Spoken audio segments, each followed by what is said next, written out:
I was watching a movie the other night about Jesse James.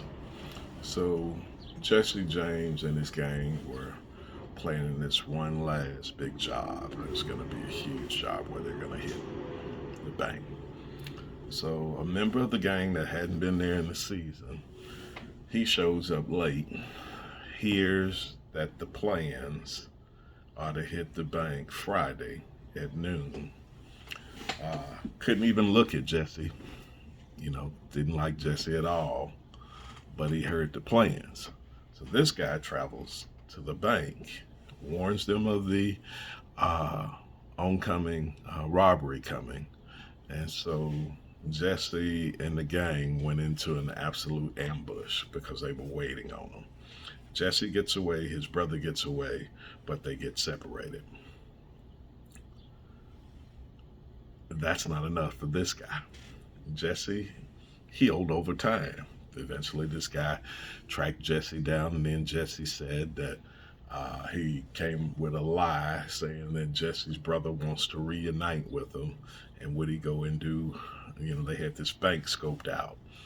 But the guy waited, and Jesse had a second thought because found out he had a child.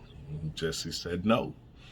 So the guy wouldn't take Jesse on face to face because he was the quickest draw in the West.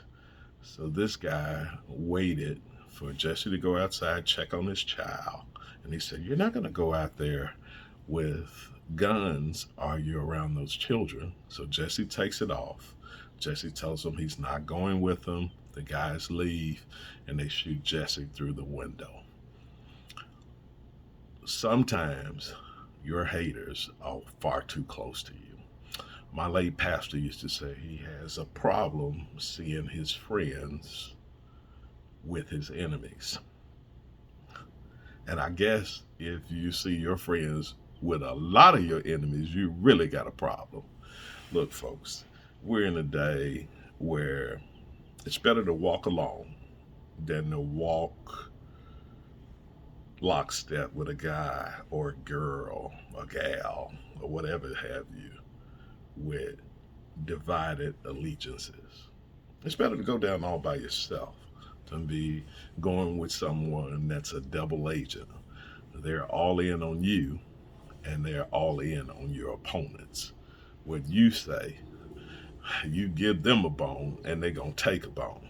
Look, I'm too old, in mid to late 50s, to deal with anybody with divided allegiances. If you can only be my friend in the dark, you can only be my Nicodemus friend, come by night. You can't be my friend in the light of day, then why would I waste time? I have no problem with strategic alliances. Sometimes there's strategic alliances that everybody doesn't need to know about. But your problem, my problem most times, is that we have friends spending too much time with our enemies. I don't want to be. I'm sure they put some dramatical effect into the Jesse James story. But just like Jesse went down, so many have gone down because they told the wrong person too much. They gave the plans to the wrong person. They gave the scoop to the wrong person. They gave the mission to the wrong person. They gave the business idea to the wrong person.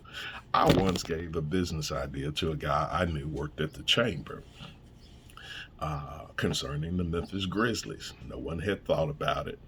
I'd mulled the thing out to perfection because I had some guys in Houston that were running something similar with me. And they were being my thought leader, putting it on. I give my whole idea to a guy at the chamber. He's gone on now. Lord took him. He shared it with another guy that was big in the black business community. He's gone on too. God took them both. But they stole my idea and went to the Grizzlies with the idea that I had. Look, sometimes with friends like some of us have, who needs enemies? Just a thought for you today. Have an awesome day.